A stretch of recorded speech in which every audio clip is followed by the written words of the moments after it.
ግልጽ ያልሆነ ነገር የሚጨመር የሚቀነስ ነገር የለውም። እሺ ከሆነ ፊርማችሁን ታሳፍራላችሁ። ነው ፊርማዬን አሳፍርና ለችሎቱ እንዲያጸድቅልን እናቀርባለን ማለት ነው። ይጽደቅላችሁ ፈልጋችሁ ወዳችሁ ነው ያረጋችሁት። እሺ በቃ የግራ ቀኙ ንብረትን በተመለከተ ያደረጉ ስምምነት ያው የግራ ቀኙ በነፃ ፍላጎታቸው ያደረጉ ስለሆነ ፍርድ ቤቱም ያው ስምምነታቸውን ያው ከህግና ከሞራል የማይቃረን ሆኖ ስላገኘው በፍትሐብሔር ስነ ስርዓት ህግ ቁጥር 277 ንዑስ ቁጥር 1 መሰረት አጽድቆታል። ያው ጉዳያችሁን በስምምነት በእርቅ ስለጨረሳችሁ መዝገቡን እንዘጋዋለን ማለት ነው። ጨርሳችሁ የውጭ ያለው አመለካከት ቢስተካከል ማስማማትን እንሞክር ቢል የህግ ባለሙያዎቻችን በማስማማት ጉዳዮችን ለመጨረስ ፕራዮሪታይዝድ ቢያደርጉ ዳኞቻችን ይህን ቅድሚያ ቢሰጡ በዚህ አስማሚ ሂደት ውስጥ ሲያልፉ ሁለቱም የጋራ ጥቅም ተጠቃሚዎች እንደሆኑ ነው። አሸናፊና ተሸናፊ የለም።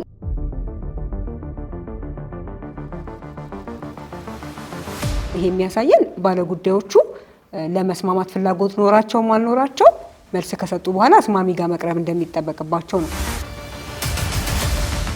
ዳኞች መካከል ትንሽ ኮንፊውዥን የሚፈጥሩ ቅጣት ነው ወይስ ኪሳራ ከተባለ በፍትሐብሔር ስነ ስርዓት ህግ አግባብ ለቀረበው ወገን ለማን መከፈል አለበት የሚል በአንድ በኩል በተከራካሪ መካከል ያለውን መልካም ግንኙነት በማስቀጠል ረገድ የተከራካሪ አካላትን ወጪ ጊዜ ከመቆጠብ ረገድ እንዲሁም ከፍርድ ቤት አንጻርም ስናየው ደግሞ ብዙ የመዝገብ ፍሰት ያለበት ምድብ ችሎት ስለሆነ የዳኞችን ጊዜ የፍርድ ቤቱን ጊዜና ወጪ የቆጠበ ስለሆነ እጅግ በጣም ጥሩ የሆነ አፈጻጸም ያስመዘገበ ምድብ ችሎት ነው ማለት ይቻላል። አቅምና ብቃት ያላቸው አስማሚዎችን ብንመድብ እና በህጉ ላይ ያለውን ክፍተት ብናሟላ አሁን ያለን አፈጻጸም በጣም ከእጥፍ በላይ ሊያድግ የሚችልና ተአምር ሊያሳይ የሚችል ነው።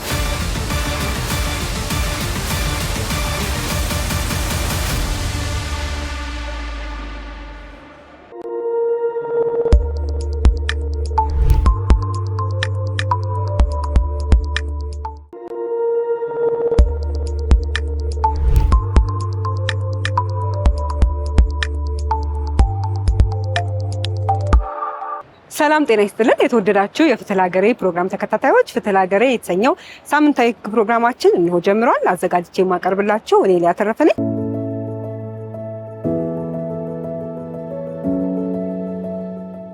በዛሬው ፕሮግራማችን የምንገኘው በፌዴራል የመጀመሪያ ደረጃ ፍርድ ቤት ሲሆን ትኩረታችንን ደግሞ በዘመናዊው የፍትህ ስርዓት ውስጥ ትልቅ ቦታ እየያዘ በመጣው የፍርድ ቤት መር አስማሚነት አገልግሎት ላይ እናደርጋለን። ፍትህ የሰው ልጆች ሁሉ የጋራ ጥያቄ መሆኑ ግልጽ ነው።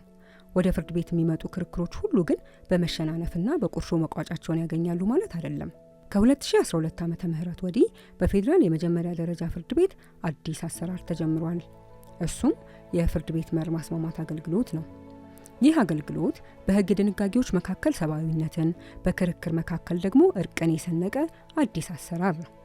ዛሬ በዚህ ፕሮግራማችን ጥል በይቅርታ ክርክር በስምምነት የሚተካበትን የፍትህ መንገድ እንቃኛለን። የአስማሚ ዳኞችን ጥረት፣ የፍርድ ቤቱን ቁርጠኝነትና የተስማሚዎችን እፎይታ የምናይበት ቆይታችን አሁን ይጀምራል። ይህ ፕሮግራም በፌዴራል የመጀመሪያ ደረጃ ፍርድ ቤትና በአባይ ቲቪ በጋራ ትብብር እየተዘጋጀ ወደ እናንተ የሚቀርብ ነው።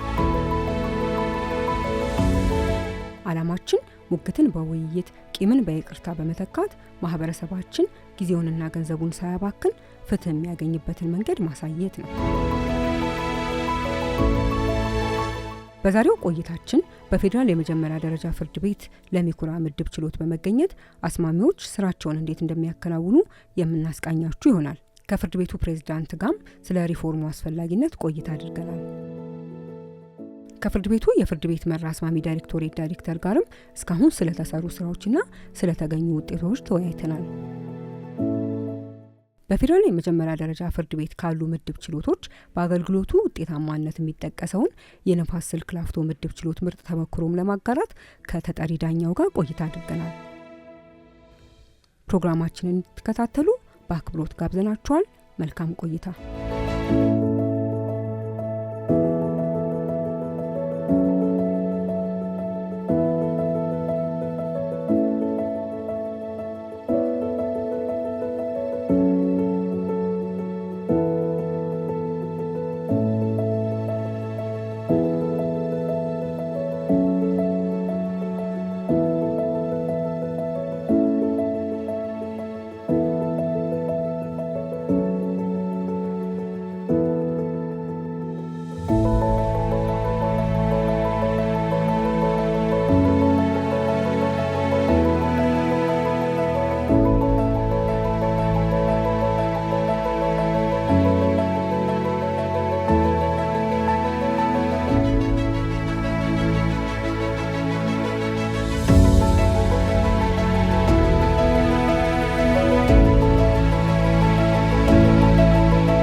እዚህ የተነጋገርነው ነገር እዚህ ነው የሚቀረው ማለት ነው። ስለዚህ እናንተ አሁን ቀጣይ በሽማግሌ መነጋገር እንፈልጋለን ከቀጠሮ ቀን በፊት እሱን አማራጭ ጨርሰን እንምጣ ስለሆነ ያላችሁት እሱን እንጠብቃለን። ከችሎቱ ዳኛ ጋር እንነጋገርና አሁን አስማሚ ማዕከል መታችሁ የነበረ መሆኑን ከዛ ግን ቀጠሮ ቀን ከመድረሱ በፊት በሽማግሌ ተነጋግራችሁ ልታሳውቁን እንደፈለጋችሁ ገልጸን እንልከዋለን ማለት ነው። የቀጠሮ ቀን ቀድማችሁ እኔ ጋር ኑ፣ ያኔ የደረሳችሁበትን መዝግቤ ለችሎቱ እልክላችኋለሁ። ስለመጣችሁ እናመሰግናለን።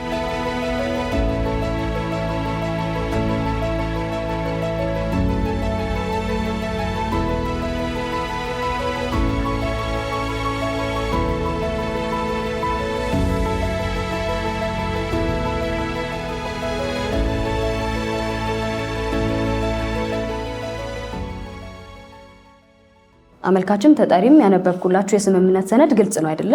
እናንተ በተስማማችሁት መልክና ስምምነታችሁን በገለጻችሁት ልክ የተዘጋጀ ሰነድ ነው አይደል? ፍቃዳችሁንም የሰጣችሁበት ነው። ስለዚህ ግልጽ ያልሆነ ነገር የሚጨመር የሚቀነስ ነገር የለውም። እሺ ከሆነ ፊርማችሁን ታሳፍራላችሁ። ነው ፊርማዬን አሳፍርና ለችሎቱ እንዲያጸድቅልን እናቀርባለን ማለት ነው። እሺ ተጠሪም አመልካችም በ3 ገጽ እያንዳንዱ ላይ ፊርማችሁን ታሳፍራላችሁ ማለት ነው።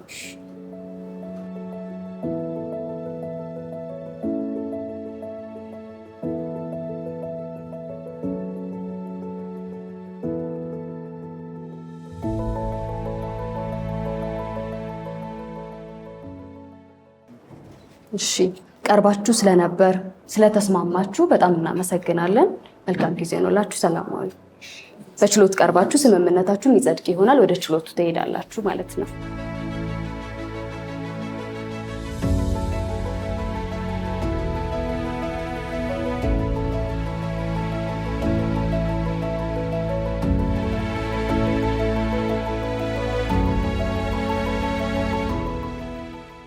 ስለዚህ ያደረጋችሁትን ስምምነት በነፃ ፍላጎታችሁ ነው ያደረጋችሁት ማለት ነው።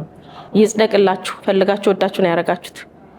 እሺ በቃ የግራ ቀኙ ንብረትን በተመለከተ ያደረጉ ስምምነት ያው የግራ ቀኙ በነፃ ፍላጎታቸው ያደረጉ ስለሆነ ፍርድ ቤቱም ያው ስምምነታቸውን ያው ከህግና ከሞራል የማይቃረን ሆኖ ስላገኘው በፍትሐብሔር ስነ ስርዓት ህግ ቁጥር 277 ንዑስ ቁጥር 1 መሰረት አጽድቆታል። ያው ጉዳያችሁን በስምምነት በእርቅ ስለጨረሳችሁ መዝገቡን እንዘጋዋለን ማለት ነው። ጨርሳችኋል። ተስማሚዎች ሲመጡ ስታነጋግሪያቸው እየተመለከትን ነበርና ሰዎች እንዲስማሙ ወደ ስምምነት እንዲገቡ የምትጠቀሙበት የተለየ ዘዴ ካላችሁ እንዴት ነው የምታደርጉት? ወይንስ ደግሞ ዝም ብሎ ሰዎቹ ሲመጡ መስማማት አለመስማማታቸው ፈቃዳቸው ነው የሚጠየቀው? ወይስ ወደ ስምምነት እንዲገባ ሊያደርግ የሚችል የምትነግሯቸው ነገሮች አሉ?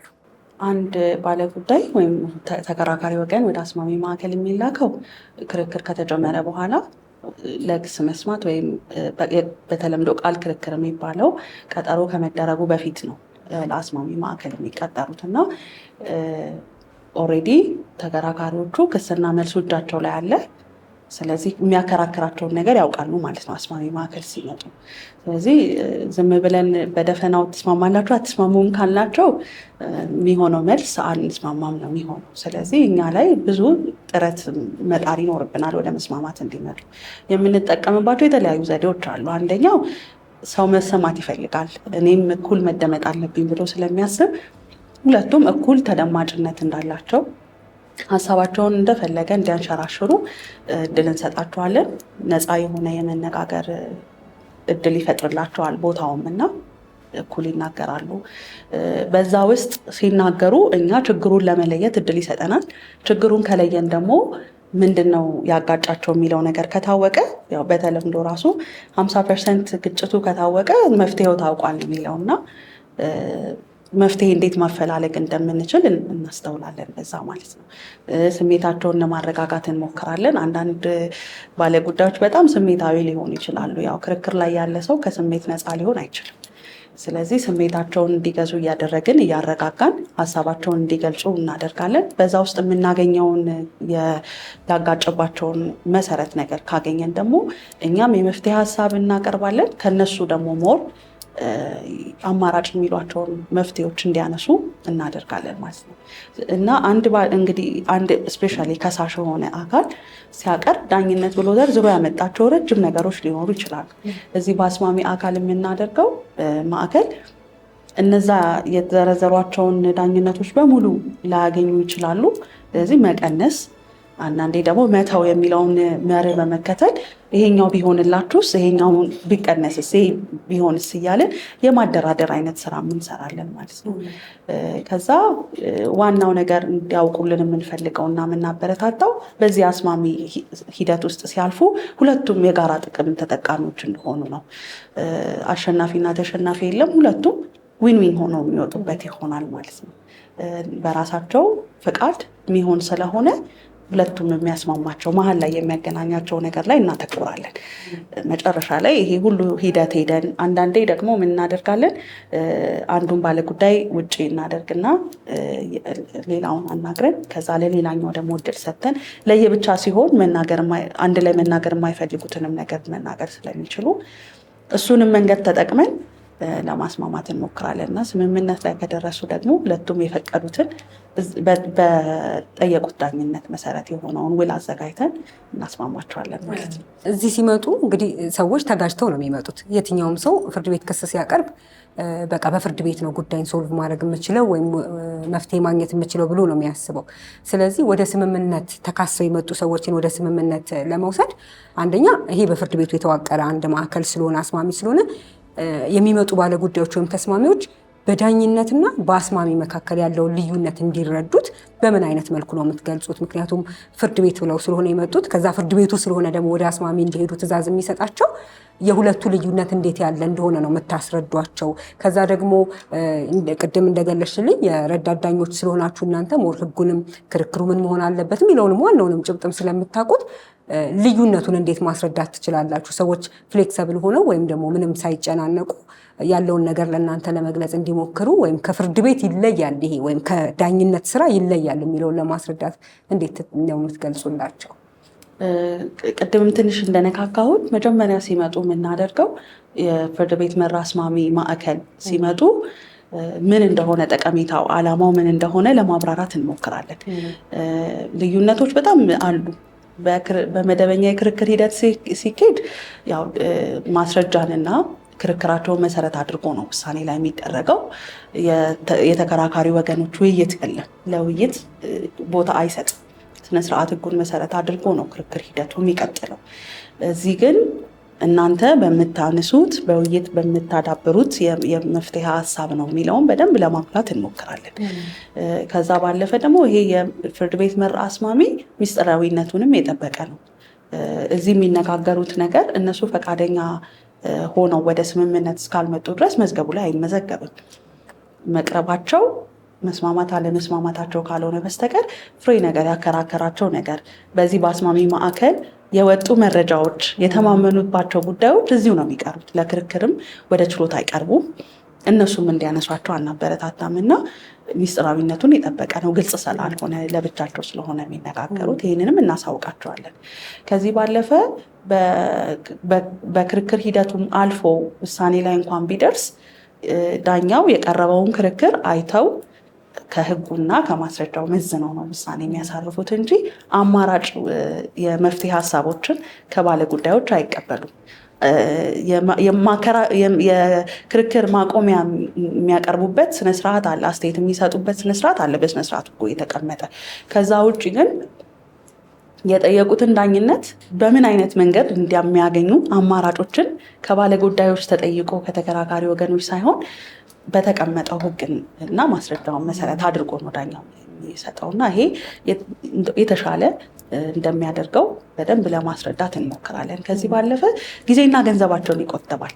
በክርክር ሂደት ሰው ሲሄድ ምን ያህል ጊዜ እንደሚወስድ ያው አለ፣ የተቀመጡ ለእያንዳንዳቸው ይሄን ያህል ጊዜ ይወስዳል ተብሎ የተቀመጠላቸው ጊዜ አለ። ግን ክርክሩ እንደሚያመጣው እንደ ሂደቱ ያ ጊዜ ሊጨምርና ሊቀንስ ይችላል። በአስማሚ ማዕከል ጉዳያቸው ሲያልቅ ግን የተስማሙ ዕለት ስምምነቱ ከተጻፈ በኋላ ወደ ችሎት ሲሄድ የችሎቱ ዳኛ ለህግና ለሞራል የማይቃረን መሆኑን ካረጋገጠ ወይም ካረጋገጡ እዛው የሚያልቅላቸው ስለሆነ አፋጣኝ ውሳኔ ቶሎ ያገኛሉ ማለት ነው። ስለዚህ ይሄ ፈጣን ያደርገዋል። ከዛ ባለፈ ከገንዘብም አንጻር ካየነው ደግሞ በመደበኛው የክርክር ሂደት ሲካሄድ የዳኝነት ክፍያ ተከፍሎ ነው አይደለም ክስ የሚጀመረው እና በአስማሚ ማዕከል ቀርበው ስምምነት ላይ የደረሱ ባለጉዳዮች ግን አዋጁን እና መመሪያውን መሰረት አድርጎ የከፈሉት ዳኝነት ተመላሽ ይደረግላቸዋል።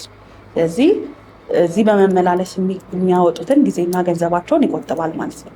ከዚህ ባለፈ ስሜታቸውን የሚነካ ነው የአስማሚ ማዕከል። ስሜታቸው ጋር ተገናኝተው ከስሜታቸው ጋር ያሳደረባቸው ተጽዕኖ ክርክሩ ተነጋግረው እሱንም ኢቭን እንዴት አድርገን እንካስ የሚለውን መፍትሄ ማቅረብ ይችላሉ። የመደበኛ ክርክር ሲሆን ግን ስሜታቸውን የሚያማክል አይደለም እና በዚህ በጣም ልዩነት አለው በሁለቱ አንጻር። ይህንን ደግሞ ለባለ ጉዳዮች መጀመሪያ ወደ ሂደቱ ከመግባታችን በፊት ግልጽ እናደርግላቸዋለን።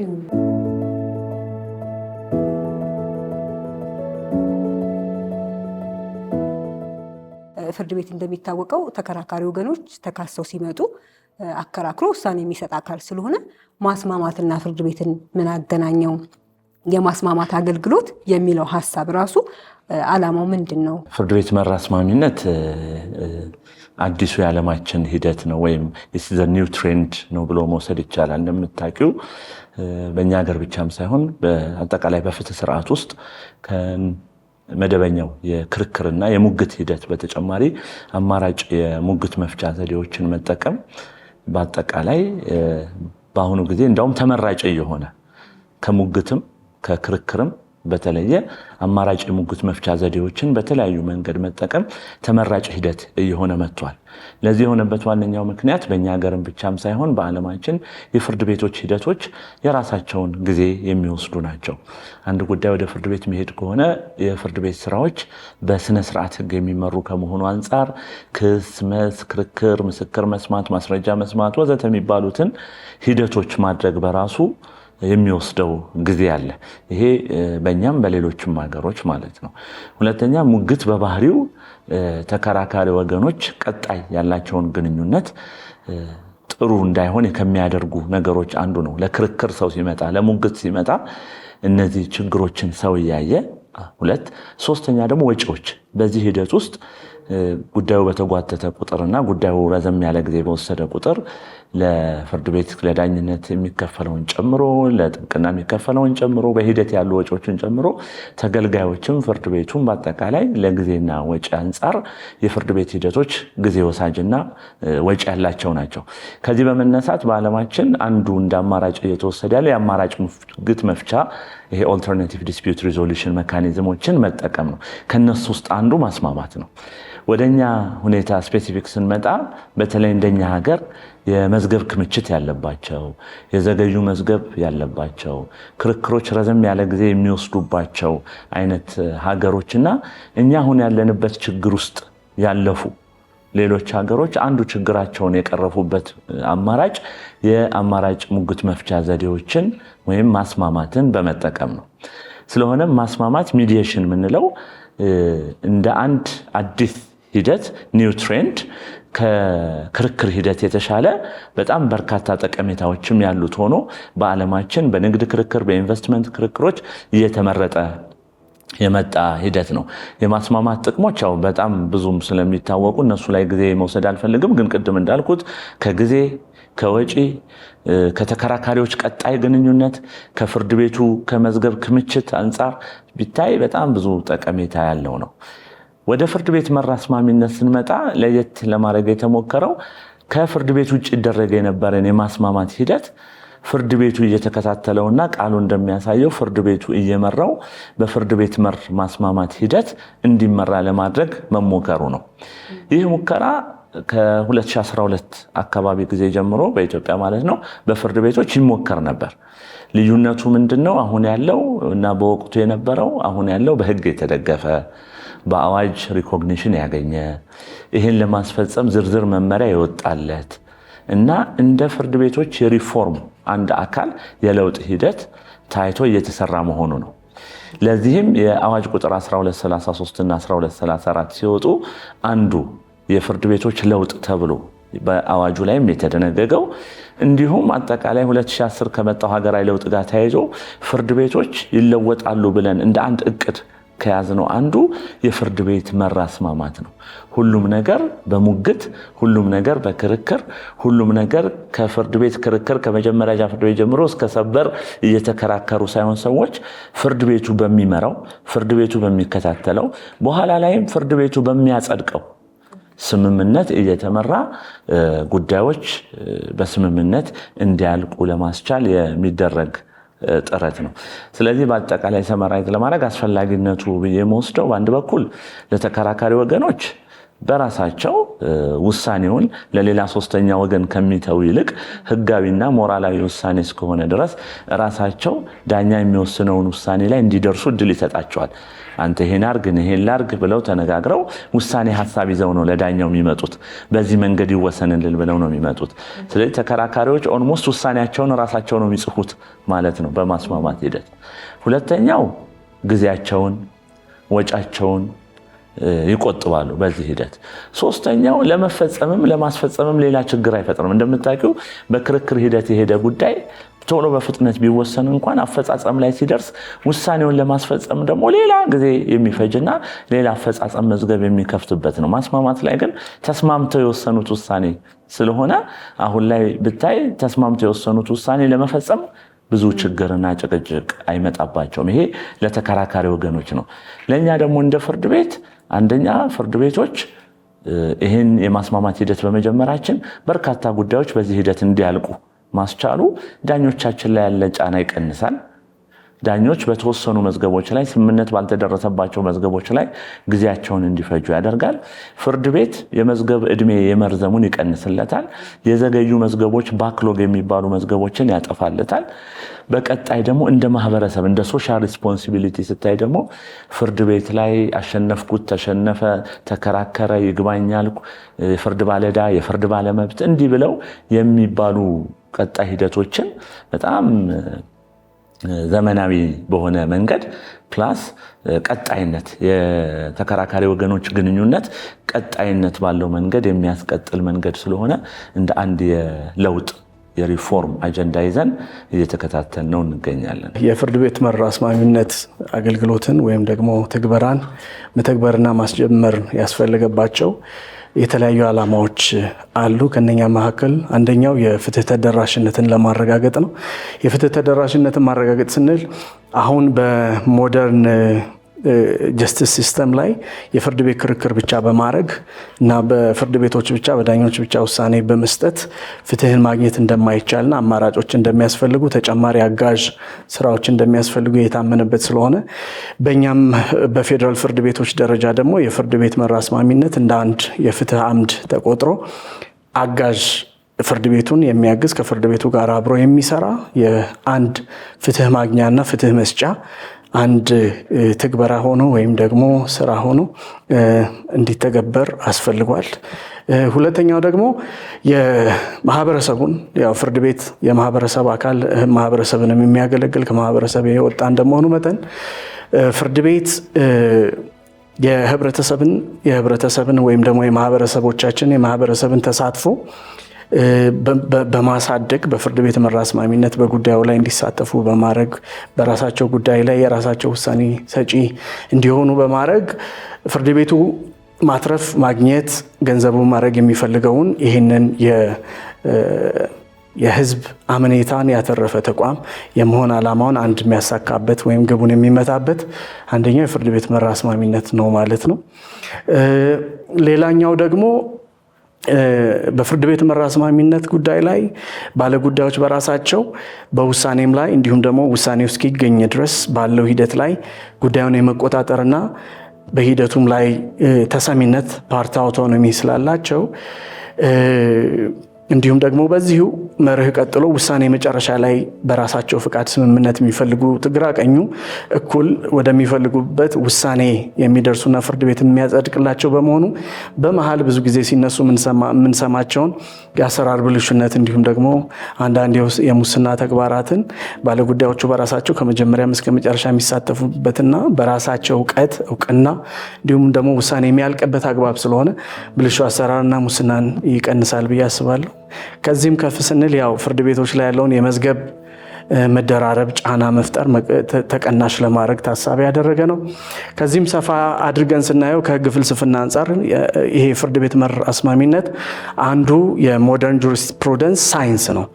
ስለዚህ በአሁን ጊዜ ፍርድ ቤትን ስራ የፍርድ ቤትን በክቡራት ዳኞች የሚሰጠውን ውሳኔ ሂደት የፍርድ ቤት ስራ ከፍርድ ቤት መር አስማሚነት ወይም ደግሞ ከአስማሚነት ጋራ አብሮ ማያያዙ ኢንተግሬት ማድረጉ ራሱን የቻለ ሞደርን ጁሪስፕሩደንስ ውጤት ወይም ደግሞ ራሱን የቻለ ሳይንስ ስለሆነ ምናልባት ክቡር ፕሬዚደንታችንም ሰፋ አድርገው አብራርተውላችሁ ሊሆን ይችላል። የፌዴራል ጠቅላይ ፍርድ ቤት በፍርድ ቤት ማሻሻያ ፕሮጀክቶቹ ወይም ደግሞ በኮርት ሪፎርም ፕሮጀክቶቹ አንደኛው ፍርድ ቤትን ያሻሽላሉ፣ የፌዴራል ፍርድ ቤቶችን ያሻሽላሉ ብሎ ያመነበት ይህ ፍርድ ቤት መር አስማሚነት ስለሆነ የፍርድ ቤት ማሻሻያ ትግበራም በማድረግ ሊተገበር ችሏል ማለት ነው።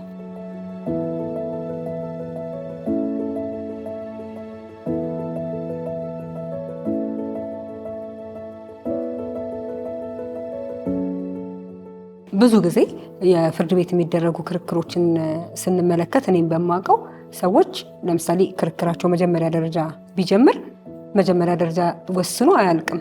ለምሳሌ የተወሰነበት ሰው ከፍተኛ ይላል፣ ከከፍተኛ ጠቅላይ ሰበር። አሁን ሰበር ሰሚ ችሎቱ ጋር ያሉትን የኬዞች ብዛት ስንመለከት ሰው በቀላሉ ታች የጀመረውን ነገር በቃ ተሸንፌያለሁ ብሎ እንደማይተወው አንድ ማሳያ ይሆናል። ስለዚህ ክርክሩ እዚህ መጀመሪያ ደረጃ ፍርድ ቤት ላይ ብቻ የሚወስደው ጊዜ ብቻ ሳይሆን ሲወሰንበት አንደኛ ወገን ቁጭ ስለማይል የአፈጻጸሙን ያሳግዳል። ከዛ ውጣ ውረዱም ከዛም በመቀጠል በጣም ብዙ ነው የሚሆነው።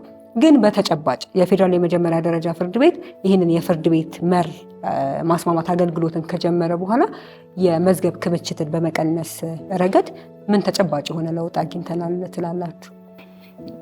አሁን እንግዲህ እንዳልኩሽ የፍርድ ቤት መር አስማሚነት በህግ ተደግፎ መመሪያ ወጥቶለት በአግባቡ መተግበር የጀመርነው በ2014 ነው።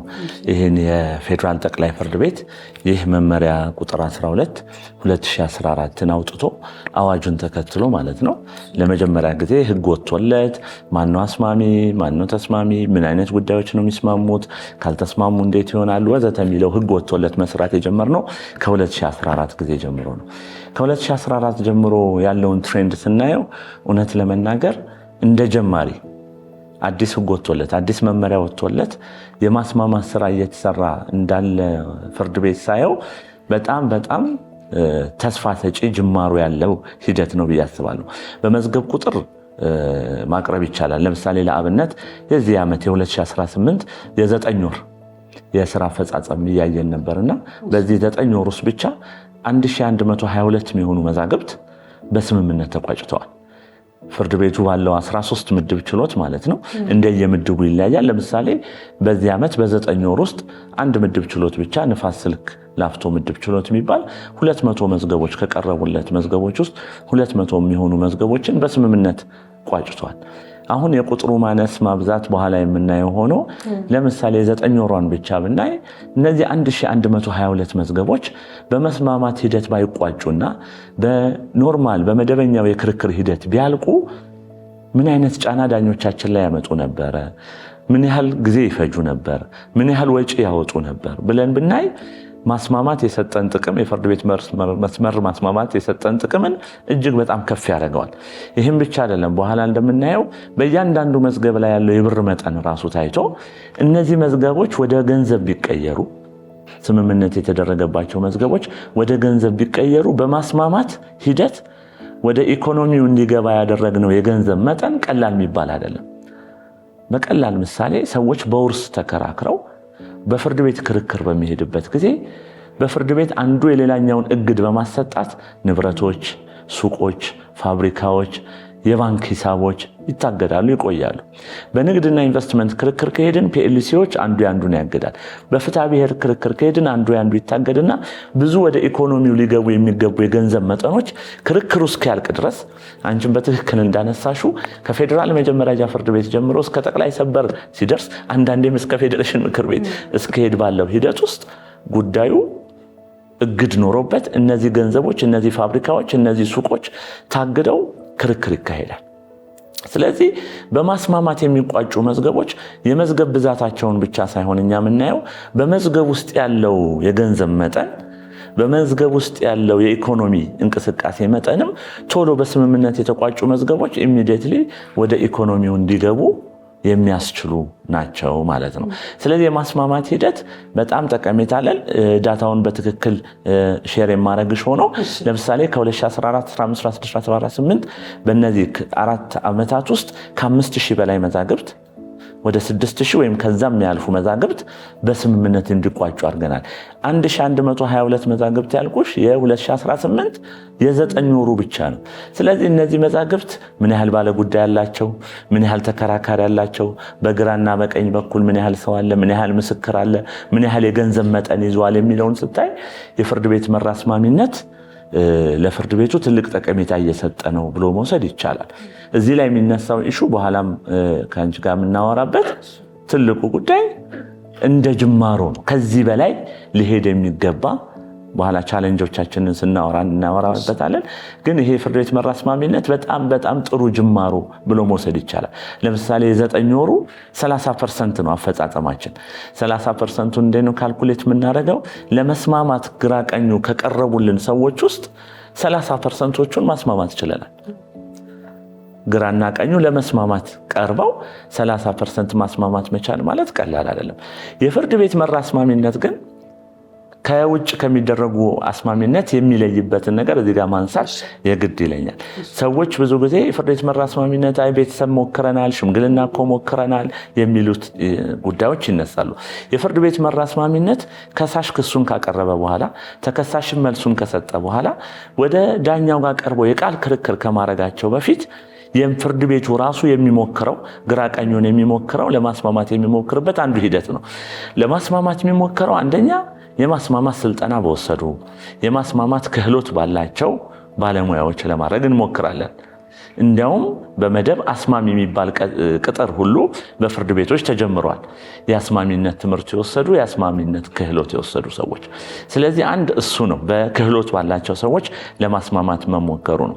ሁለተኛ ውጭ የሚደረጉ ስምምነቶች ሰዎች እንዳይሰቡ የሚያደርገው አንዱ ፍርድ ቤት ውስጥ የሚደረገው ስምምነት ዳኞች እያዩት ፍርድ ቤቱ እየተከታተለው በኋላም ዳኛ የሚያጸድቀው መሆኑን ባለጉዳዮቹ ስለሚያውቁ ስምምነቱ ላይ በጣም ትኩረት ሰጥተው እንዲስማሙ፣ እንዲሁም የሚስማሙት ስምምነት እንደሌላው የእርቅ ስምምነት ተብሎ የሚቀር ሳይሆን የፍርድ ውሳኔ የሚሆን በመሆኑ ውጭ ከሚደረገው ስምምነትም ይለያል።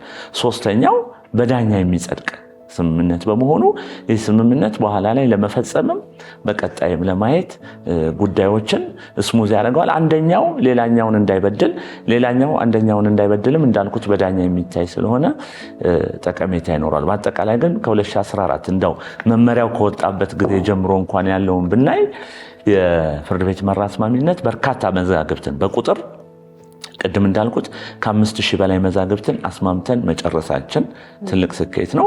ወደ ገንዘብ መጠን ደግሞ ሲቀየር በየዓመቱ በጣም በርካታ ኢንቢሊየንስ መዝገቦች በመዝገብ ውስጥ ያሉ መዝገቦችን አስማምተን መጨረሳችን ለፍርድ ቤታችን ትልቅ ጠቀሜታ እየሰጠ ነው ብለን ነው የምንወስደው።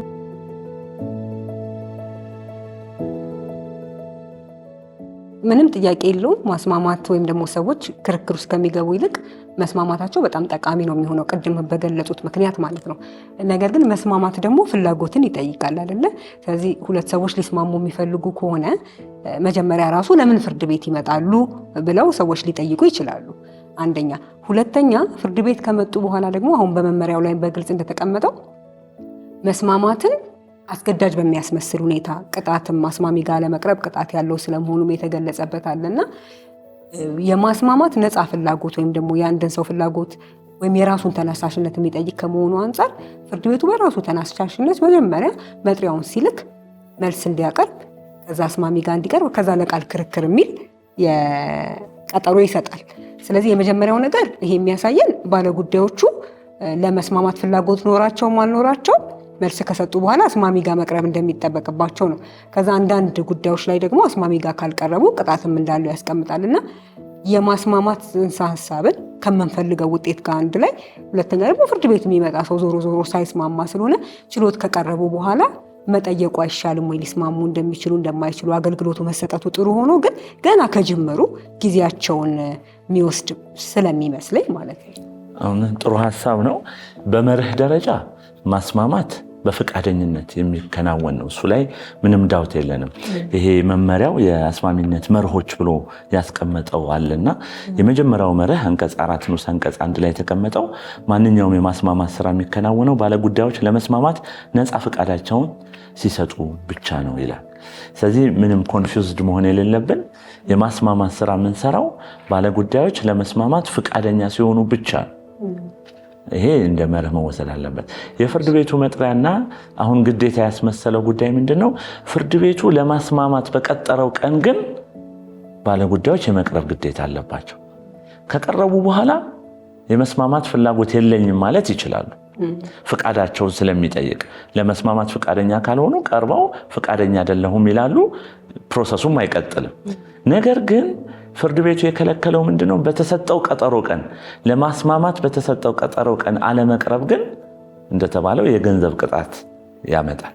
ይሄ የሆነበት ምክንያት መጀመሪያ ላይ ያልኩት ነው።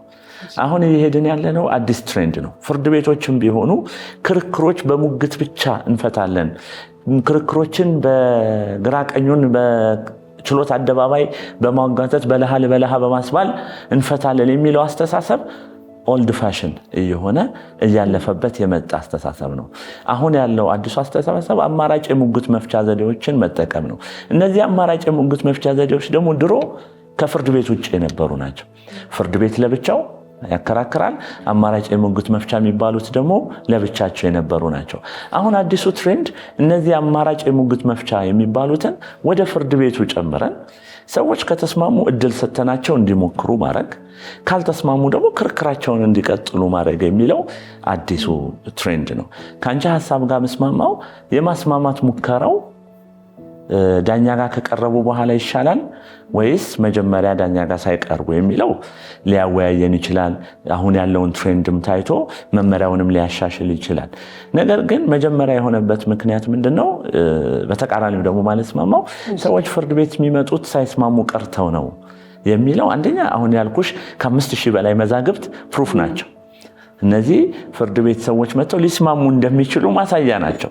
ፍርድ ቤት ከመጡ በኋላ ሊስማሙ ይችላሉ። ሁለተኛ ሰዎች አንዳንዴ ክስም ያቀርቡት ከተከሳሽ ጋርም ተገናኝተው ያለመነጋገር እድልም ይገጥማቸዋል። በነገራችን ላይ ሁሉም ከሳሽና ተከሳሽ ቀድሞ ተነጋግሮ ነው ወደ ፍርድ ቤት የሚመጣ ወይም ሁሉም ሰው በስምምነት ሞክሮ ነው የሚመጣው ብሎ መደምደም አይቻልም። ለምሳሌ በዚህ ማስማማነት ከተቀመጡት የማስማማት ሂደቶች አንዱ የአሰሪና ሰራተኛ ክርክር ነው። የአሰሪና ሰራተኛ የሌበር ክርክሮች ብዙ ጊዜ በጣም በሚገርም ሁኔታ የሌበር ሰራተኛው ከአሰሪው የሚጠብቀው ጥያቄ በጣም ውስን ይሆናል። አንዳንዴ ትንሽ ነገርም ሊሆን ይችላል ከአሰሪው አንጻር ካየ ነው። ግን ይሄ ሰራተኛ አሰሪውን አግኝቶ እንኳን የመነጋገር ይሄን እድል የመስጠት ብዙ ጊዜ እድል አይኖራቸውም። ጥያቄው ትንሽ ቢሆንም እንደምታውቂው ያው አሰሪና ሰራተኛ ግንኙነቶቻችን የኛን የአሰሪና ሰራተኛ ሪሌሽንሺፕ ይታወቃል። ከዛ አንጻር ፍርድ ቤት ሲመጡ ግን በተለይ አሰሪው የሚጠይቀውን ደሞዝ አንዳንዴ እኮ ሰራተኛው ምን ጠይቆ ከስራ እንደተባረረ ዋናው አሰሪም ላያውቅ ይችላል። አንዳንዴ እኮ ሰራተኛው ምንድነው ክሌሙ የሚለውን አሰሪውም አይሰማም አንዳንዴ። እና ፍርድ ቤት ላይ ሲደርስ አንዳንድ ጉዳዮች ይሄ ነው እንደ ክስ የቀረበው ይባላል። ይሄ ከሆነ ክስ ያቀረብከው አንተ የ3 ወር ደሞዝ ነው ያለህ፣ እኛ የምናምንበት ደግሞ የ2 ወር ደሞዝ ነው ይባባላሉ። ይሄን የሚባባሉት ግን አስማሚ ቁጭ አድርጓቸው ግራና ቀኙን መነጋገር ሲችሉ ነው።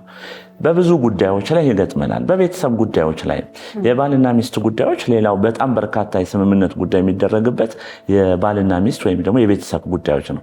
እንደውም የቤተሰብ ጉዳዮች በሚገርም ሁኔታ በ3 ጉዳዮች የቤተሰብ ጉዳይ ሲባል አንድ ይመስላል። በስምምነት ደረጃ ስናየው ግን በ3 ጉዳዮች ላይ ይስማማሉ። ከተቻለ ቤተሰቡን የመመለስ ፍቹን የማስቀረት ስራ ይሰራል። ይሄ በቤተሰብ ተሞክሮም ሊሆን ይችላል፣ በሽማግሌም ተሞክሮ ሊሆን ይችላል።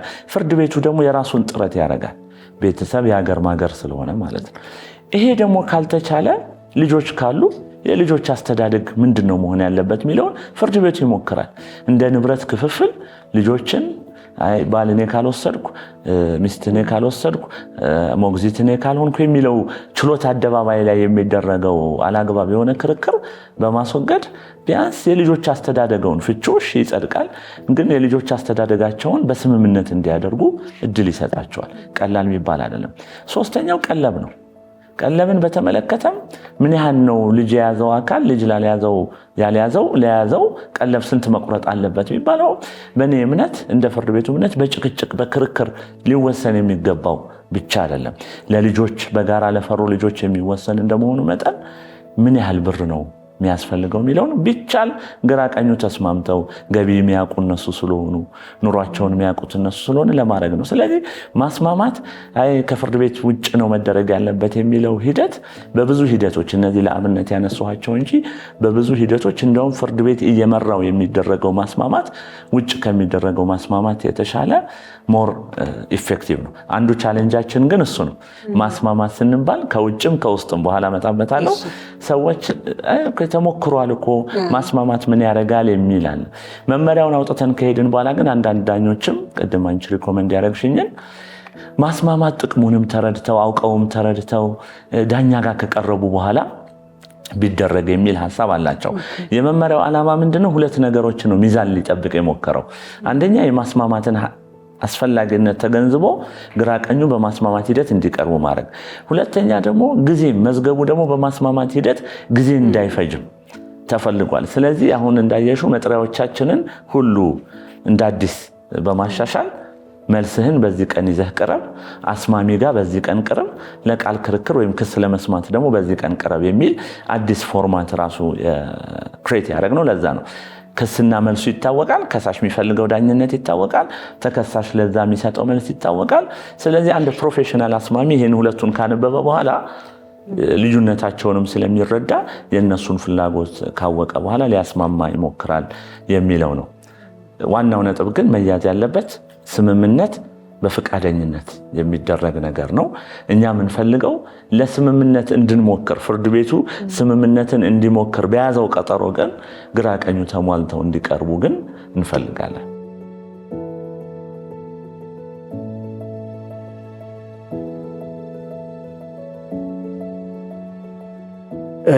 አንድ ባለ ጉዳይ ያለበቂ ምክንያት በአስማሚ ማዕከል የማይቀርብ ከሆነ ክፍያ ወይም ደግሞ ኪሳራ አሊያም ደግሞ ቅጣት በምንለው አግባብ እንደሚተገበር ወይም እንደሚጣልበት ተመልክቷል። ይህ ማለት በመጀመሪያ ሊታወቅ የሚገባው ነገር የግድ ተስማሙ እያለ አይደለም።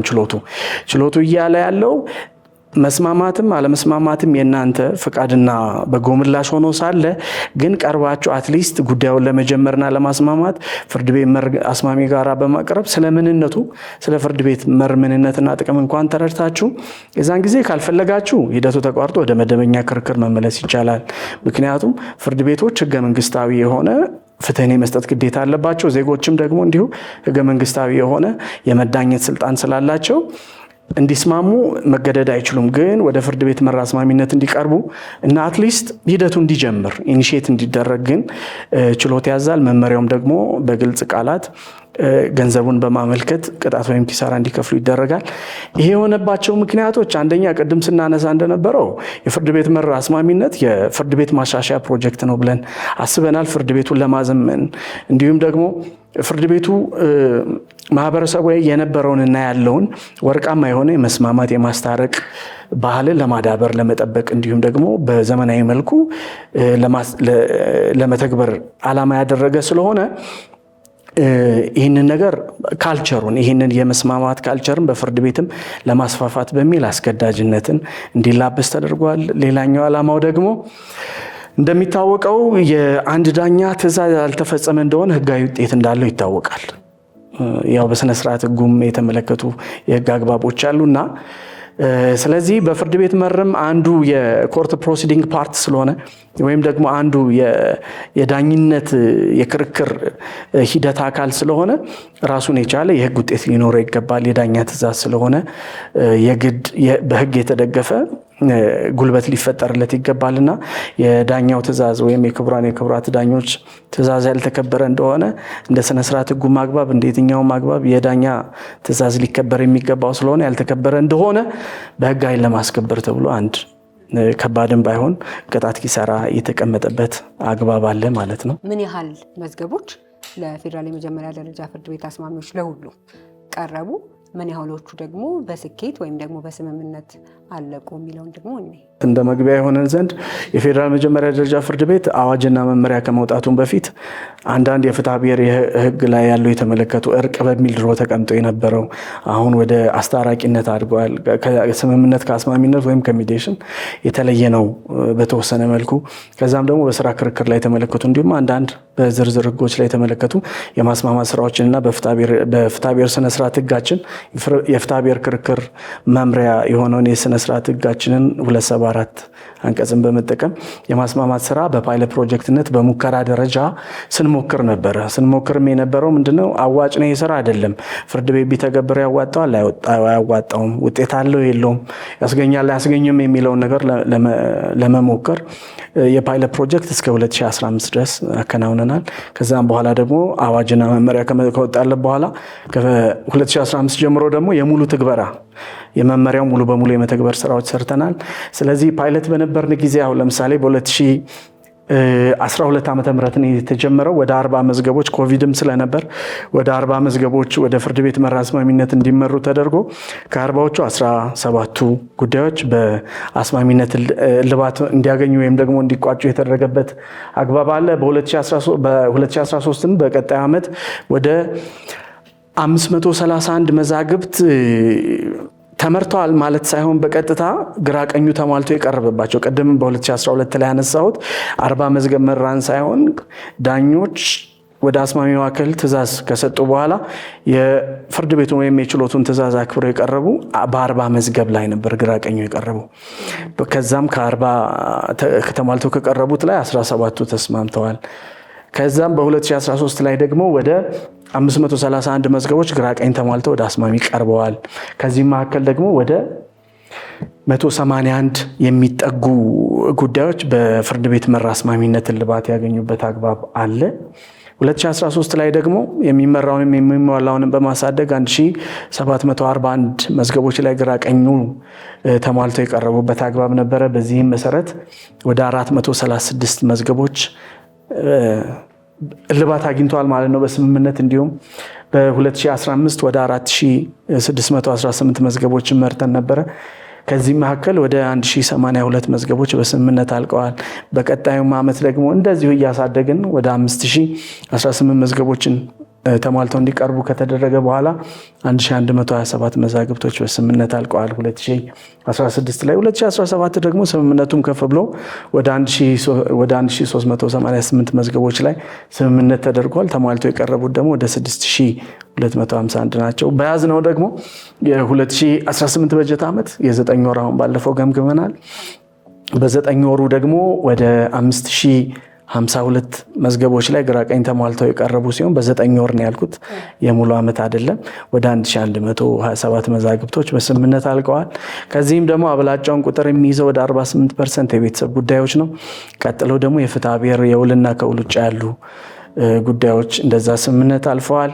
የውርስ ጉዳዮችና የስራ ክርክር ተቀራራቢ በሆነ 14% 15% አካባቢ ደግሞ እነኚህ የስራ ክርክርና የውርስ ጉዳዮች እልባት ያገኙበት አግባብ አለና እንደ አጠቃላይ እንደምንመለከተው ወይም እንደምትመለከቱት በፌዴራል መጀመሪያ ደረጃ ፍርድ ቤት ያለው የፍርድ ቤት መራ አስማሚነት ከዓመት ዓመት እየጨመረ ተሟልቶ የሚቀርበውም እየጨመረ በስምምነት የሚያልቀውም ጉዳይ እየጨመረ የመጣበት አግባብ አለ ማለት ነው። እንግዲህ እንደሰማነው ይሄ የንፋስ ስልክ ላፍቶ ምድብ ችሎት ከሌሎች የፌዴራል የመጀመሪያ ደረጃ ፍርድ ቤት ላይ ከሚገኙ ምድብ ችሎቶች የተሻለ ተሞክሮ አለው ተብለን ነው የመጣ ነው እዚህና እንዴት ነው በፍርድ ቤት መር አስማሚ አገልግሎት አሰጣጣችሁ ምን ይመስላል? ምን የተለየ ደግሞ ተሞክሮ ሳላችሁ ለሌሎች ልታጋሩት የምትችሉት?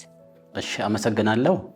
እንደሚታወቀው እንግዲህ ንፋስ ስልክ ላፍቶ ምድብ ችሎት ከፌዴራል መጀመሪያ ደረጃ ፍርድ ቤት 13ቱ ምድብ ችሎቶች አንደኛውና ሰፊ ህብረተሰቡን በማገልገል የሚታወቅ ምድብ ችሎት ነው።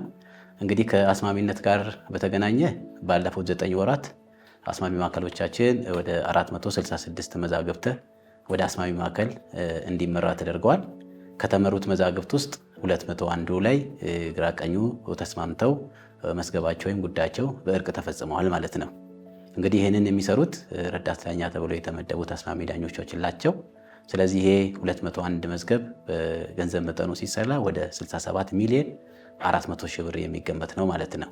ይሄ ዳኝነት መጠኑ የተጠየቀበት ነው። ነገር ግን ይሄ 201 መዛግብ ሲታይ ወደ 110ሩ የቤተሰብ ጉዳይ ነው። የቤተሰብ ጉዳይ ስንመለከት ይህ ጉዳይ በስምምነት ባይቋጭ ኖሮ አንደኛ ትዳር ይፈርስ ነበር። ትዳር ውስጥ ደግሞ ህፃናት አሉ፣ ሴቶች አሉ።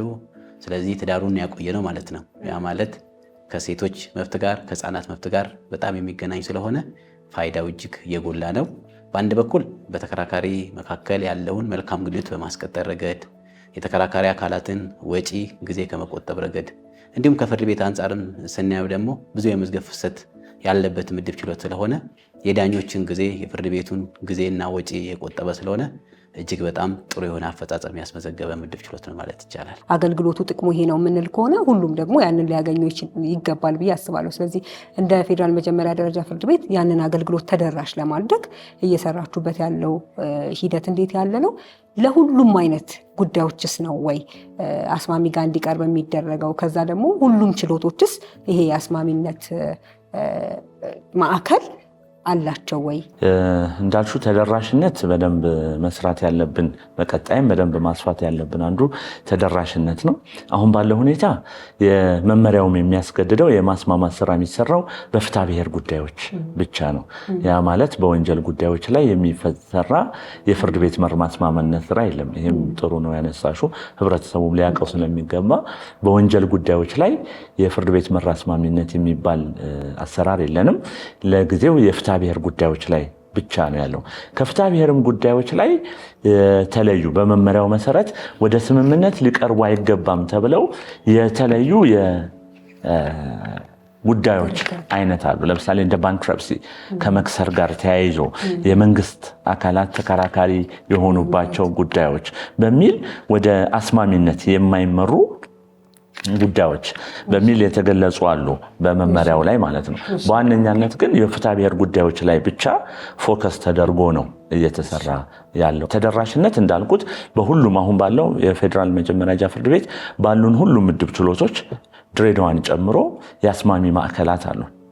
የአስማሚ ማዕከላት ማለት ከፍርድ ቤት ግልጽ ችሎት ባህሪ ለየት ያሉ አስማሚዎችን ከችሎት መንፈስ ወጣ አድርጎ ሊያስማሙ የሚችሉ ቢሮዎችና ይህን ራሱን ችሎ ዳታ የሚይዙ ረዳቶች እና አስማሚዎች ለጊዜው ያው በረዳት ዳኞች ስለሆነ እየሰራን ያለ ነው።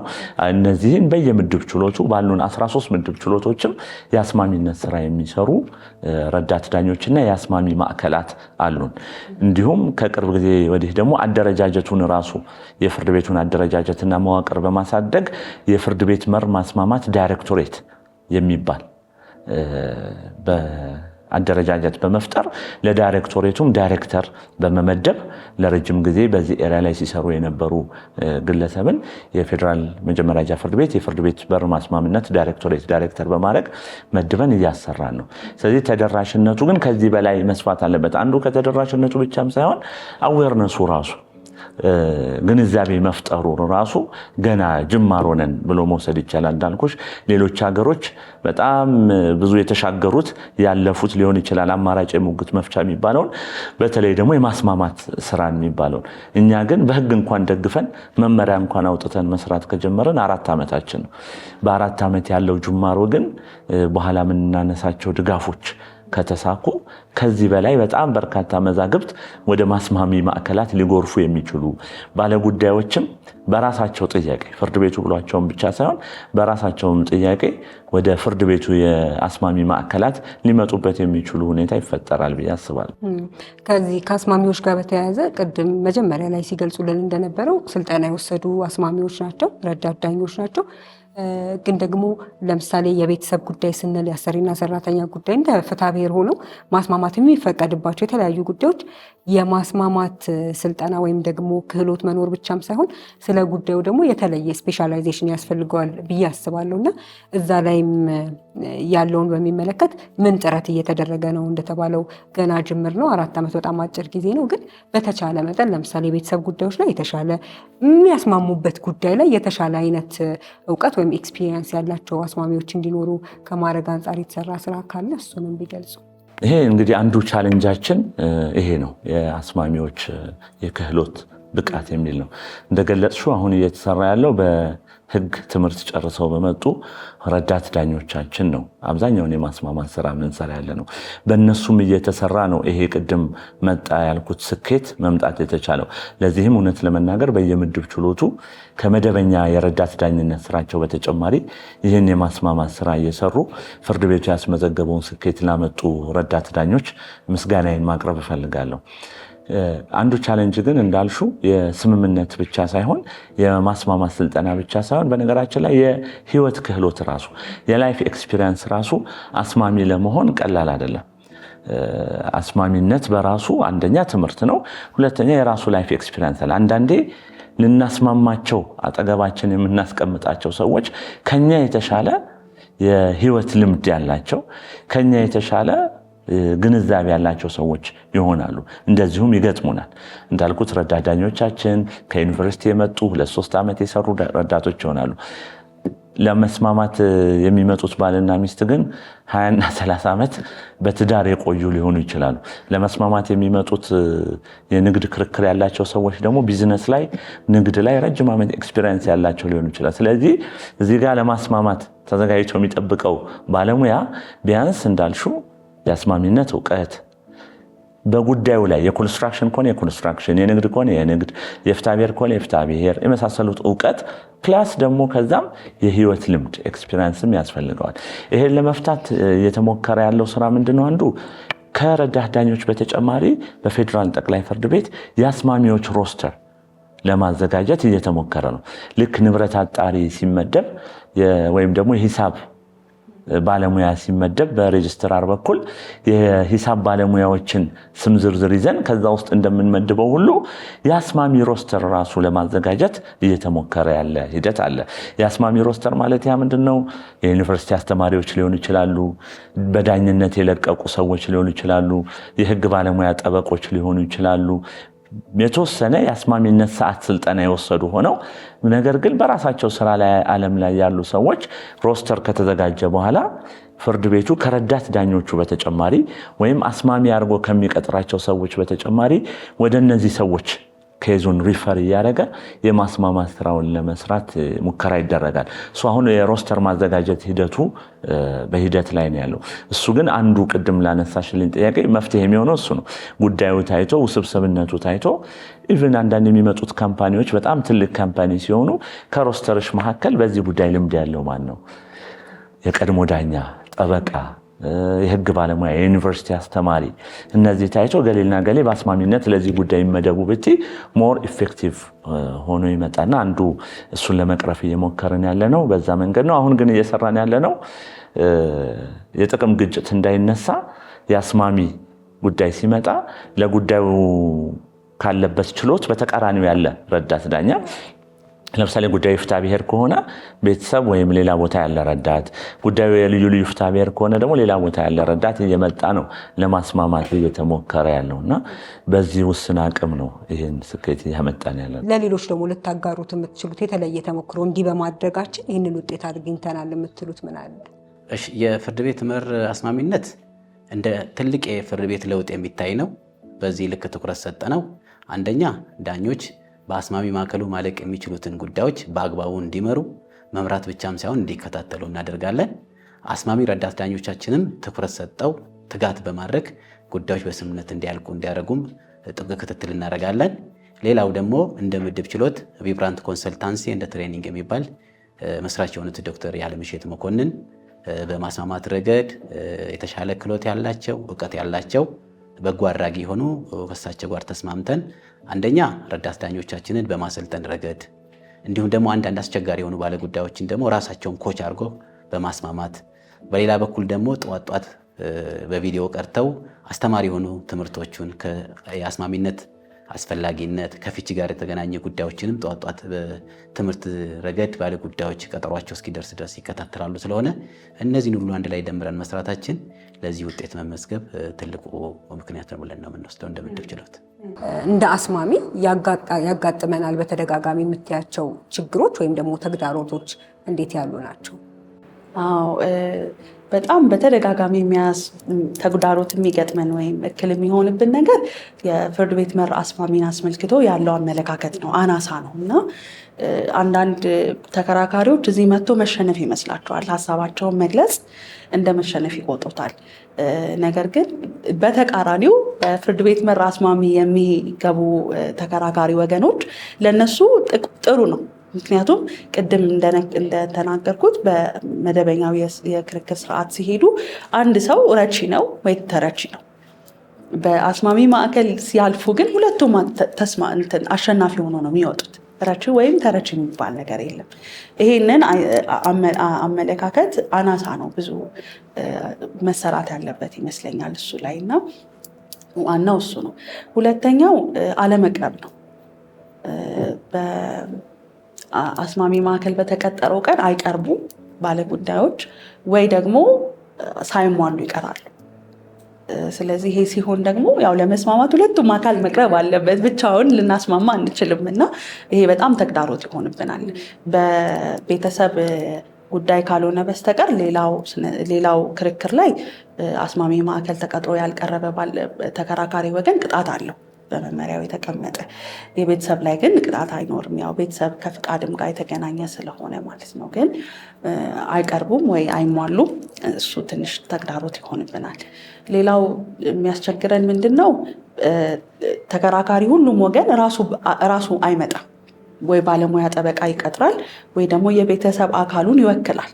እነዚህ በየትኛውም መንገድ ውክልና ይዘው የሚመጡ ባለጉዳዮች ደግሞ አስማሚ ማዕከል ሲመጡ በአስማሚ ማዕከል ቀርበው እንዲስማሙ የሚፈቅድ መሆን አለበት ውክልናቸው። ለባለሙያ የሚሰጥ ሌላው አይነት ውክልና ወይም በቤተሰብ የሚሰጠው ውክልና በቂ አይደለም።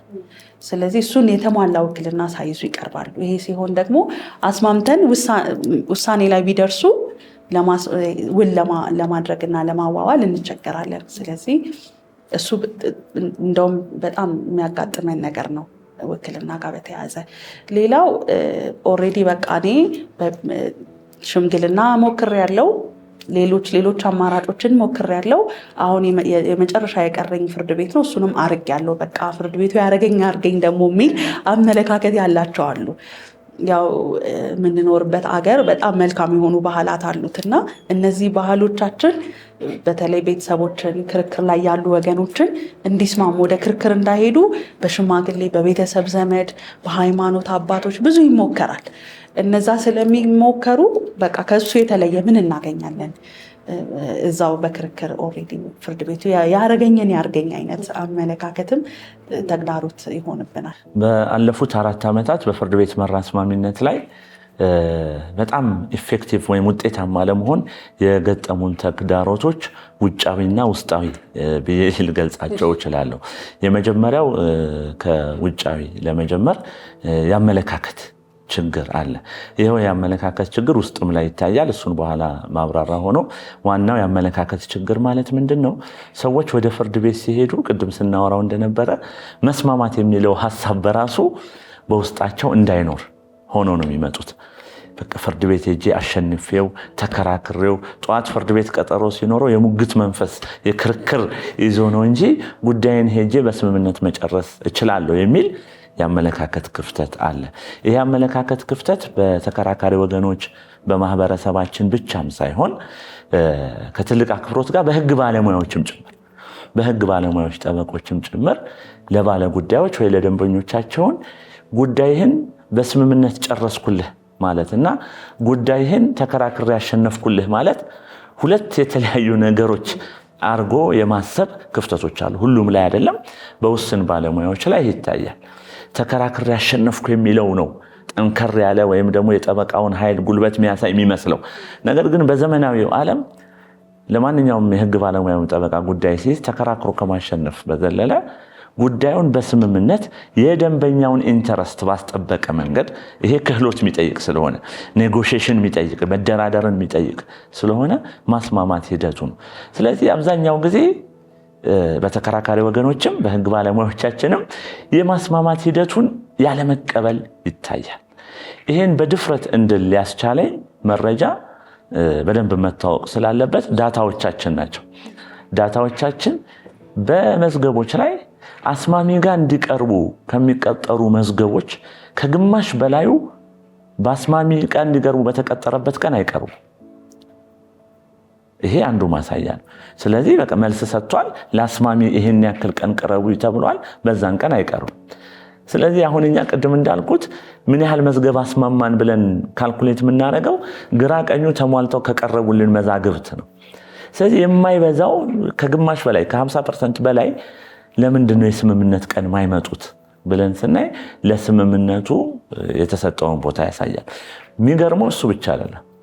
አለመምጣት ቅጣት እንደሚያስከትል እየታወቀም ብሩ አነስተኛ ነው ብዙ ነው አነሰ የሚለው በኋላ ሆኖ እስከ 2000 ብር ድረስ ያስቀጣል። ይሄም እያወቀም አስማሚ ቀን በተቀጠረው ቀን ቀርቶ ቅጣቱን መክፈሉን የሚመርጥ ሰዎች አሉ። ይሄ ብዙ ምክንያት ሊሆን ይችላል። አንዱ ቅድም ስናነሳ የነበረው አይ ማስማማትማ ተሞክሯል ብሎ አስቦ ሊሆን ይችላል። ሁለተኛ ጉዳዩ በስምምነት እንዲያልቅ ለመፈለግ ሊሆን ይችላል።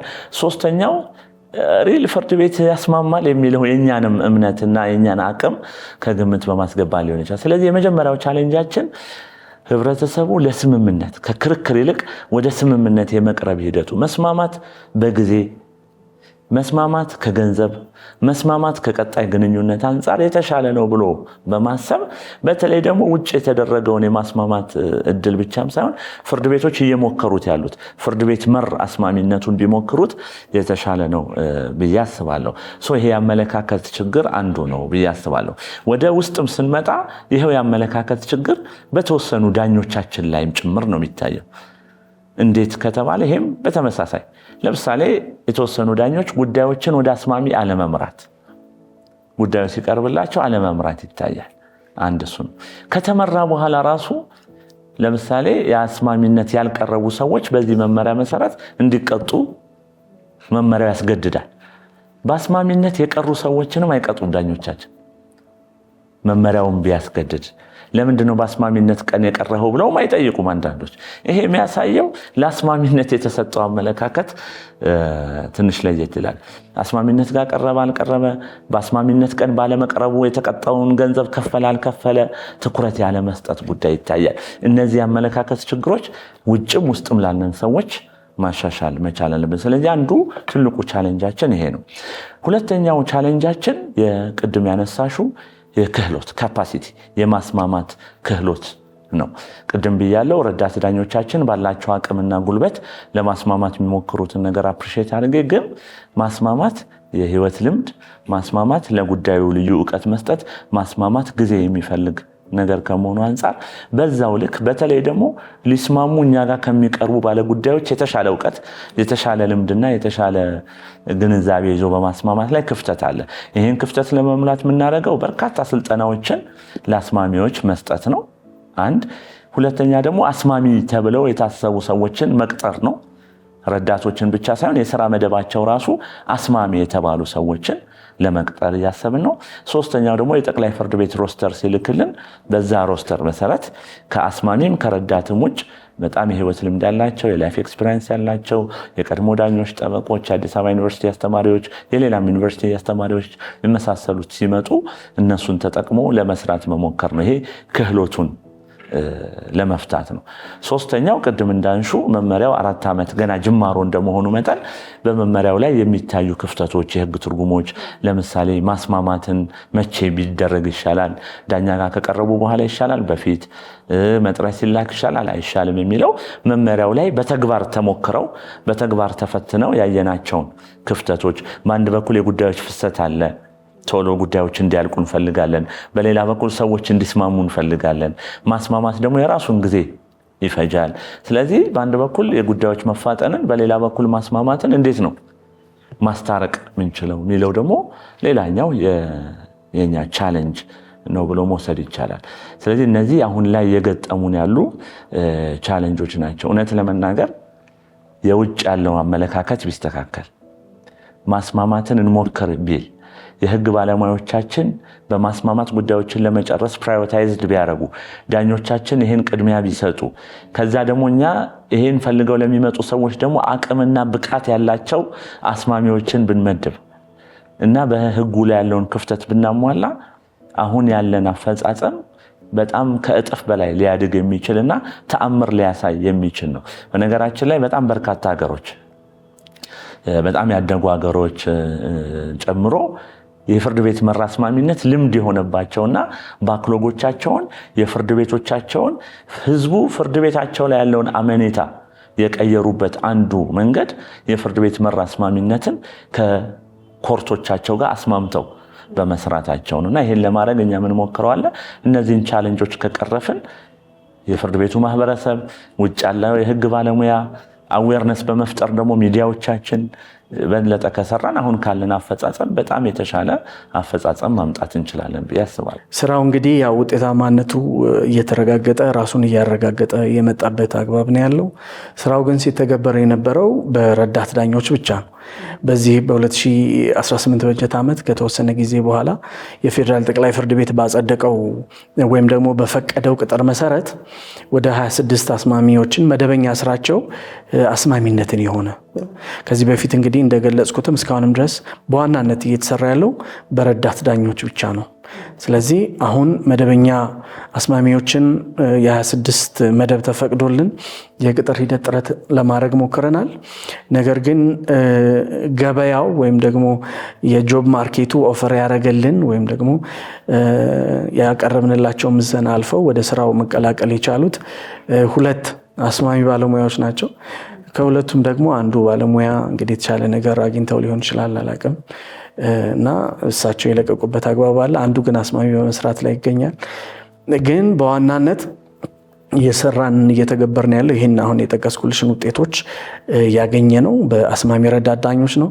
አስማሚ ረዳት ዳኞች ደግሞ በዋናነት የአስማሚነት ስራ የሚሰሩ ቢሆንም ግን ችሎትን የማገዝ ምርመራ የማገዝ በአዋጅ ላይ የተሰጣቸውን ስልጣን የሚተገብሩበት ደግሞ በመዝገብ ላይ በችሎት ላይ ስራ ይኖራቸዋል እና ያም ስራ የእነሱን ከፍተኛ አቴንሽን ጉልበት የሚፈልግ ነው።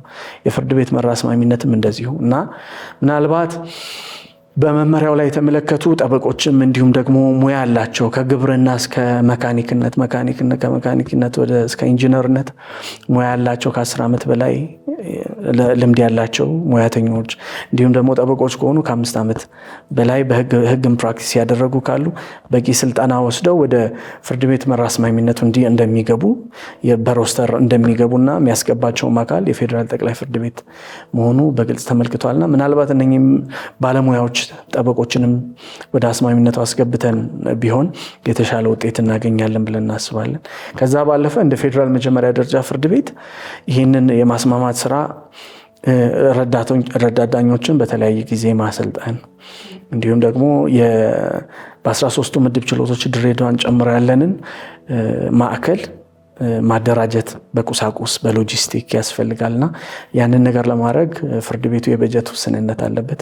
ስራውን ለማስጀመር ያው በእናንተም ቀረጻ እንደተመለከታችሁት የተወሰነ ስራዎች ተሰርተዋል። ጠቅላይ ፍርድ ቤት የሚያገዘን ሁኔታ ለማይካድ እነኛን ነገሮች ለማሟላት ማለት ነው።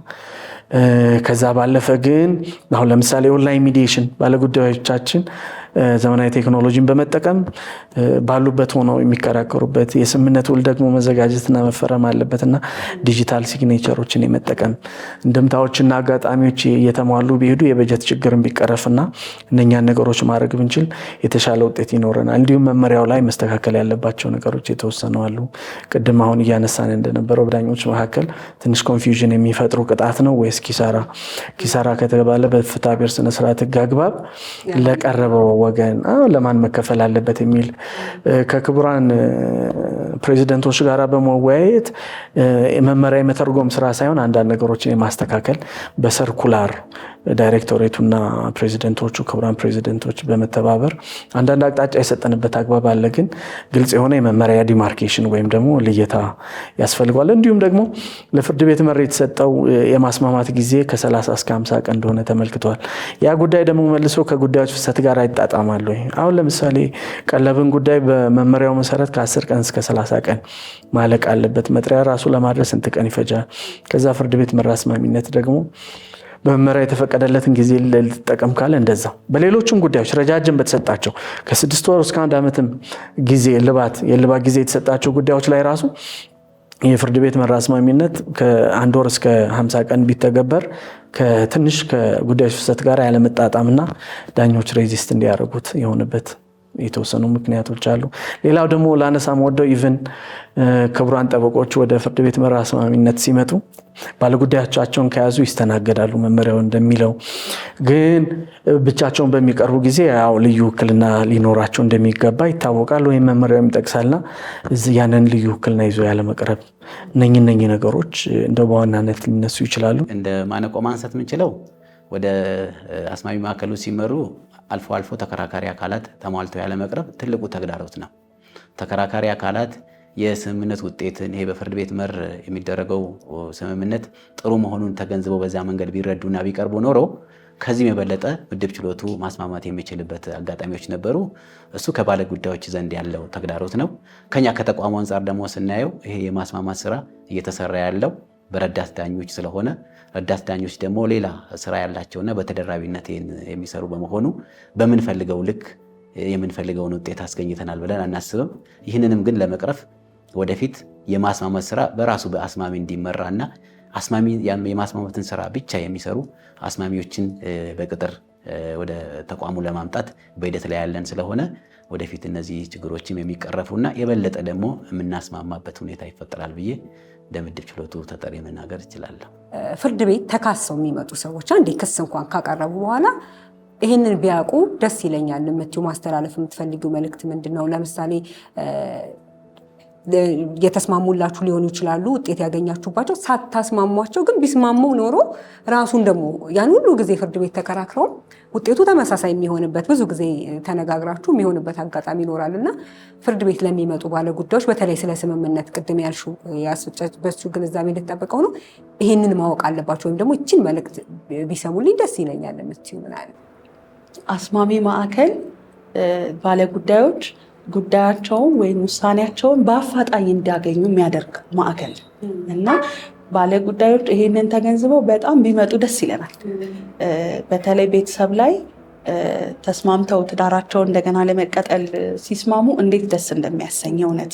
ምክንያቱም ቤተሰብ የሁሉ ነገር መሰረት ስለሆነ እና ሲመጡ ወደ አስማሚ ማዕከል የስምምነት ሀሳብ ይዘው ቢመጡ ደስ ይለኛል። አንዳንድ ጊዜ የሚመጡት በቃ ቀጠሮ ስላለ ነው። እንደዛ ከሚሆን ይልቅ ይሄ ቢደረግልኝ ይፈልጋለሁ ብለው የመደራደሪያ ሀሳባቸውን ይዘው ቢመጡ ለእኛም ቀላል ይሆናል ለማስማማት፣ እነሱም ደግሞ የሚፈልጉትን ነገር በአፋጣኝ እንዲያገኙ ያደርጋቸዋል። ሌላው ግን ምንድን ነው አስማሚ ማዕከል ቀርበው አልተስማሙም ማለት ከዛ በኋላ እንዳይስማሙ ይከለከላሉ ማለት አይደለም። አልተዘጋም በሩ። የመጨረሻ ውሳኔ ችሎቱ እስኪሰጥ ድረስ በየትኛውም አማራጭ ቢስማሙ ችሎቱ የሕግና ሞራልን እስካልተቃረነ ድረስ ያጸድቅላቸዋል። ስለዚህ አይከለከሉም። እኛም እዚህ መጥተው የስምምነት ሂደቱን ጨርሰው ሲወጡ ካልተስማሙ የምናሳውቃቸው ነገር እነሱ ፊት ነው ብለው ያሰቡት በሽምግልና፣ በቤተሰብ፣ በሃይማኖት ተቋም ቢሆን በሌላም መንገድ እነሱ ተስማምተው ከመጡ ሁል ጊዜም በሩ ክፍት እንደሆነ እናሳውቃቸዋለን። ከአስማሚ በኋላ ቀጥሎ ያለው ቀጠሮ ክስ መስማት ስለሆነ በቃ ወደ ክርክር ገብተናልና ከዚህ በኋላ መመለስ የለም የሚባል ስሜት እንዳይሰማቸው በጣም ልናስገነዝባቸው እንፈልጋለን እና ይህንን ነው አትኩሮት መስጠት የምፈልገው። አስማሚ ማዕከል መጥተው ባይስማሙም የፍርድ ቤቱ የቀረበው ክርክር የመጨረሻ ውሳኔ እስኪያገኝ ድረስ ቢስማሙ እና ቢመጡ የሚስተናገዱ መሆኑን እንዲያውቁልኝ ይፈልጋል። በጉዳዮች በስምምነት ሲያልቁ በፍርድ ከሚቋጨው በላይ ለተገልጋዮቹ ወይም ተከራካሪ አካላት በጣም ጠቀሜታ አለው። አንደኛ በእነሱ መካከል ያለውን መልካም ግንኙነት በቀጣይነት እንዲቀጥል ከማድረግ አንጻር፣ ከወጪም አንጻር፣ ከምልልስም አንጻር፣ ከጊዜም አንጻር እና ጠቃላይ ጤናማ የሆነ ግንኙነትን ለመፍጠር ጉዳዮች በፍርድ ከሚቋጩ በስምምነት ቢቋጩ የተሻለ ስለሆነ ይህን ፍርድ ቤቱ እንደ አንድ ለውጥ ይዞት የፍርድ ቤት መር አስማሚነትን ያበጀውን ይህንን በአግባቡ እንዲጠቀሙ፣ ፍርድ ቤቱ ደግሞ ወደ አስማሚ ማዕከል ሲመራ ባለጉዳዮቹ ፍርድ ቤቱ የሰጠውን ትዕዛዝ አክብረው አስማሚ ማዕከል እንዲቀርቡና ጉዳያቸውን በእርቅ የሚጨርሱበት አግባብ ቢፈጠር ይህንን ማበረታታት እወዳለሁ።